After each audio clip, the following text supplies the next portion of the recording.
प्रिय विद्यार्थियों, SBP college Dungarpur की ऑनलाइन क्लासेस में आपका स्वागत है। आज हम बीए थर्ड ईयर हिस्ट्री, जो आपकी पश्चिमी संसार का इतिहास किताब है, उसके दूसरे टॉपिक रिफॉर्मेशन धर्म सुधार आंदोलन में मार्टिन लूथर के बारे में पढ़ेंगे। मार्टिन लूथर धर्मशास्त्र के ज्ञाता थे। इनका जीवन काल 1483 ईस्वी से 1546 ईस्वी के बीच रहा है। प्रारंभिक अवस्था में इनकी धर्म के प्रति आस्था थी, लेकिन फिर जब धीरे धीरे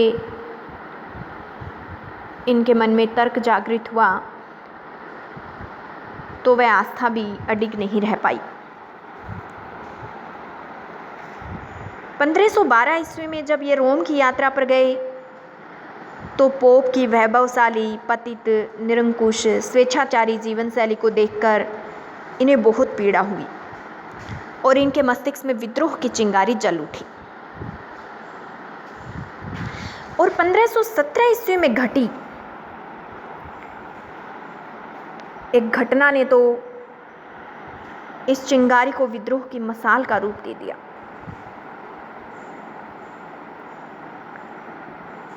अब वो क्या घटना थी? तो दरअसल पोप लियो 10 थे उस वक्त। उनका एक अधिकृत प्रतिनिधि टैटजेल विटनबर्ग में क्षमा पत्रों को बेच रहा था और वह कह रहा था कि जैसे ही क्षमा पत्रों के लिए दिए सिक्कों की ध्वनि गूंजेगी, वह आदमी जिसने इनको खरीदा है उसकी आत्मा सीधे स्वर्ग में चली जाएगी। जब लूथर ने इन पाखंड क्रियाओं को देखा तो उसने चर्च द्वारा किए गए मजाक व शोषण का तीव्र विरोध किया और उन्होंने ईसाई धर्म में प्रोटेस्टेंटवाद नामक सुधार आंदोलन चलाया, जिसने बाद में पश्चिमी यूरोप के विकास की दिशा ही बदल दी थी। ये धर्मशास्त्री भी थे, विश्वविद्यालय में प्राध्यापक भी रहे, चर्च के सुधारक भी थे। इस तरह से ये बहुमुखी प्रतिभा के धनी व्यक्ति थे। लूथर का प्रारंभिक जीवन, जैसा कि हम बात कर चुके हैं कि शुरुआत में इन्हें चर्च में आस्था थी। जर्मनी के सैक्सनी राज्य के इस्लीडेन नामक गांव में इनका जन्म हुआ था। जो चर्च की परंपरागत शिक्षा थी कि बपतिस्मा यानी ईसाई दीक्षा स्नान के द्वारा मनुष्य पाप से मुक्त हो जाता है, तो लूथर ने अपने आध्यात्मिक अनुभवों से धीरे धीरे ज्ञान अर्जन किया और फिर इन्होंने कहा कि बपतिस्मा के बाद भी पुण्य अर्जित नहीं होता। जब मनुष्य प्रायश्चित करता है मन से, तभी वह अपने पाप से मुक्त होता है। तो जब लूथर के ये विचार जो चर्च की शिक्षा के अनुकूल नहीं थे, चर्च को पता लगा तो वहाँ से लूथर का विरोध होना शुरू हो गया। लेकिन 1517 ईस्वी की जो घटना हमने वर्णित की थी अभी, उसके बाद लूथर ने भी खुल्लम खुला चर्च का विद्रोह कर दिया था।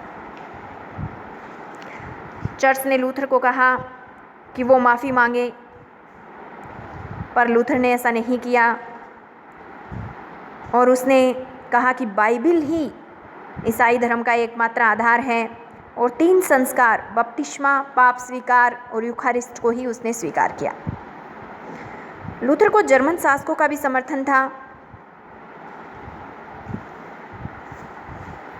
लेकिन जब कैथोलिक सम्राट चार्ल्स पंचम ने लूथरवादी शासकों से निवेदन किया कि कैथोलिक ईसाइयों को सार्वजनिक पूजा करने की अनुमति मिले,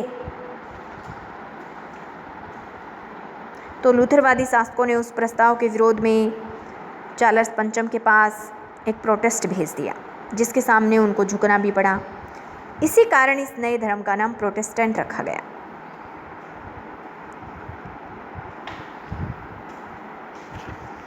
तो लूथर ने अपने विचार जनता तक पहुंचाने के लिए 3 पुस्तिकाएं भी लिखी।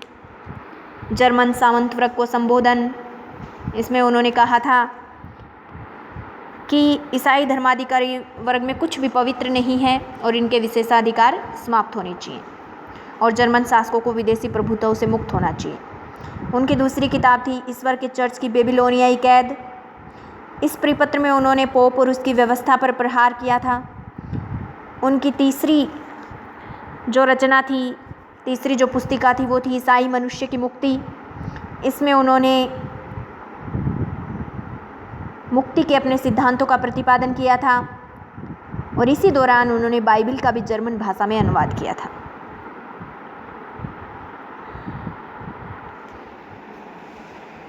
फिर जब लूथर कैथोलिक चर्च से अलग हो गए थे तो उन्होंने अपना अधिकांश जीवन विटेनबर्ग में ही बिता दिया था।